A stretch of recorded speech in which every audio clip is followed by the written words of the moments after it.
So I've always been a really scared person, generally speaking, in most of my life. As a kid, I didn't talk to people, not just strangers, but people. And I didn't like to do things by myself. I still largely don't, but I, prefer to be with a group, and I didn't talk didn't make friends easily.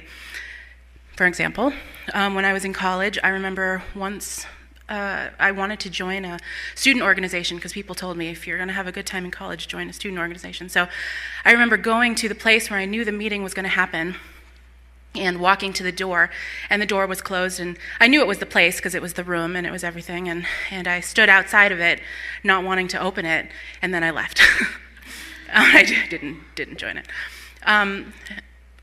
Second thing to know about me is that when I was a student, so all of my life through college, and then now also that I'm a teacher, I go through this thing every semester where once the semester ends, I kind of have a short period, a few weeks, where I'll crash a little bit, right, just from all the stress, and then you sort of, sometimes I get sick, or sometimes I just get a lot of anxiety, things like that. And this happened when I graduated college as well, except that was the biggest ending of the semester, right, because I'd always been a student, and now the whole thing was over, the whole student thing was over. And so I remember pretty distinctly a couple of months after I finished college, I was walking down the street with a friend of mine, and we were going to the Buffalo Wild Wings that used to be on Monroe Street.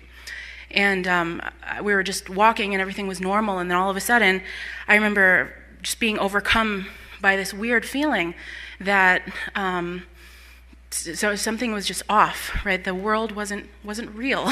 And it's hard to explain, but I felt like I was in a dream, and something was just off, right? Later learned that this is called derealization, depersonalization. It's a psychological condition a lot of people go through if they've had a lot of traumas or a lot of stress in their lives. It's basically a similar psychological function to the way people dissociate, like in traumatic situations. Your ability to think, like, I am a person right here in this space in my mind, it just kind of goes away, right? So all of a sudden, the world wasn't right, it wasn't normal, and people's faces were turning into cartoons, and I lost the ability to connect what my brain would tell my body to do and me realizing what my body was doing. So I had no sense of I'm telling my arm to move. I was just all of a sudden watching my arm move, and it's scary. It was scary. If you've ever been really high, it feels like that. It feels similar to that.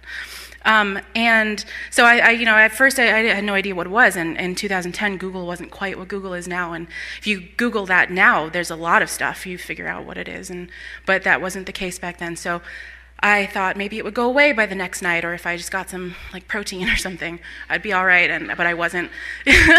And what ended up happening is that I was in that state continually for about 18 months. Yeah.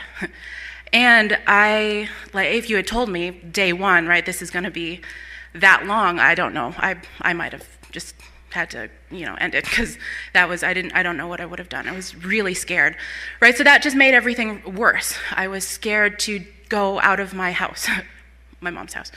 I was scared to go to work, and I worked in this little cubicle, and I was alone most of the time, so it wasn't so bad, but I couldn't do things. I just watched a lot of Star Wars for a while.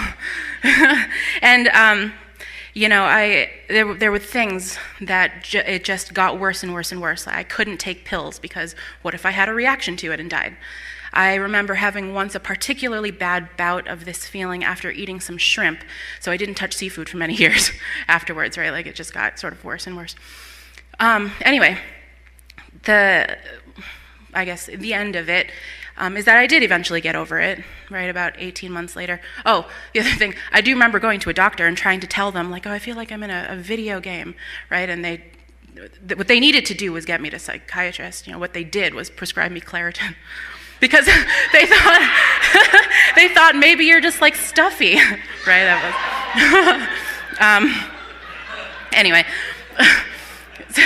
yeah. So I did eventually get over it, and what was interesting is that after coming through this, my personality had changed, right? Like I was different than I was before.